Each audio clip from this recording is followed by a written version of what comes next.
한국의 수출 규제하던 아베 전 총리, 한반도 통일도 걱정해주는 어처구니 없는 모습. 2019년 발표된 일본 아베 정권의 수출 규제 조치는 아직도 기억이 선명합니다만 2021년 고통일교회 산하단체에서 주최한 한 행사에서는 한반도 통일을 걱정하기도 하는 상반된 모습을 보이기도 합니다. 어느 것이 아베 전 총리의 참 모습일까요?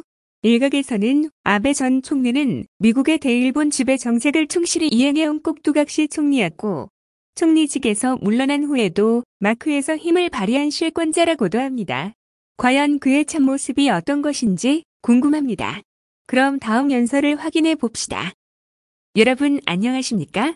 일본 전 내각 총리 대신 아베 신조입니다. UPF에서 주최하는 이상세계 실현을 위한 대화와 여러 문제 해결을 위하여 약 150여 개 국가의 순회, 국회의원 종교 지도자가 모인 희망전진대회에 세계 평화를 같이 이끌어온 트럼프 전 미국 대통령과 함께 연설 기회를 얻은 것을 영광으로 생각합니다. 특히 이번에 출범하게 된 싱크탱크 2022가 지니게 될 역할이 크다고 생각합니다. 오늘에 이르기까지 UPF와 함께 세계 각지의 분쟁 해결, 특히 한반도의 평화적 통일을 향해 노력해 오신 한학자 총재를 필두로 한 여러분들께 경의를 표하는 바입니다. 그런데 아직도 종식할 기미가 보이지 않는 코로나 상황 아래 특별한 역사적인 의미를 가지게 된 동경올림픽, 패럴림픽 대회를 많은 감동과 함께 무사히 폐막할 수 있었습니다. 지원해주신 전 세계의 여러분들에게 감사를 표하고 싶습니다. 사상 최초의 1년 연기, 선수촌 밖 외출 금지, 무관객 등 다수의 곤란을 극복하고 개최된 이번 올림픽에서 선수들의 모습은 전 세계의 사람들에게 용기와 감동을 주고 미래의 등불을 밝힐 수가 있었다고 생각합니다. 그리고 이데올로기, 종교, 민족, 국가, 인종의 차를 뛰어넘어 감동을 공유할 수 있었던 것은 전 세계의 인류에게 인간으로서의 유대를 재인식할 수 있는 기회였다라고 믿어 의심치 않습니다. 코로나 상황에 빠진 현 세계는 불안이 사람들의 마음속을 덮고 있습니다. 또 전체주의 국가와 민주주의 국가의 우위성이 비교되는 이상 사태까지 겪고 있습니다. 인간으로서의 유대관계는 강제적으로 만들어지지는 않습니다. 감동과 공감은 자발적인 것입니다.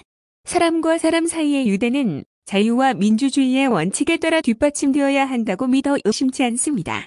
일부의 나라가 전체주의, 패권주의라는 국가의 힘으로 현상을 변경하려고 하는 책동을 저지하지 않으면 안 됩니다. 저는 자유롭고 열려진 인도태평양의 실현을 계속해서 주장해왔습니다. 그 결과 이제는 이것이 미국의 전략이 되고 유럽이 포함된 세계의 전략이 되었습니다. 자유롭게 열려진 인도태평양 전략에 따라 타이완 해협의 평화와 안정의 유지는 필수 조건입니다. 일본, 미국, 타이완, 한국 등 자유와 민주주의를 공유하는 각국의 더욱더 공고한 결속이 요구되고 있습니다. UPF의 평화 비전에 있어 가정의 가치를 강조하는 점을 높게 평가합니다. 세계 평화선언으로도 볼 수 있듯이 가정은 사회의 자연, 그리고 기초적 단위로 보편적 가치를 가지고 있습니다. 편협적인 가치관을 사회혁명운동으로 전개하려는 움직임을 경계합시다. 어느 시대나 이상에 다가가는 정렬의 역사를 움직여왔습니다. 이상 앞에는 항상 벽이 놓여 있습니다. 그래서 싸움이 있는 것입니다. 정렬을 가지고 싸우는 사람에게 역사는 움직여왔습니다. 자유와 민주주의를 공유하는 각국의 단결, 대만의 합의 평화와 안정의 유지, 그리고 한반도의 평화 통일의 실현을 달성하기 위해서는 엄청난 열정을 가진 사람들의 리더십이 필요합니다.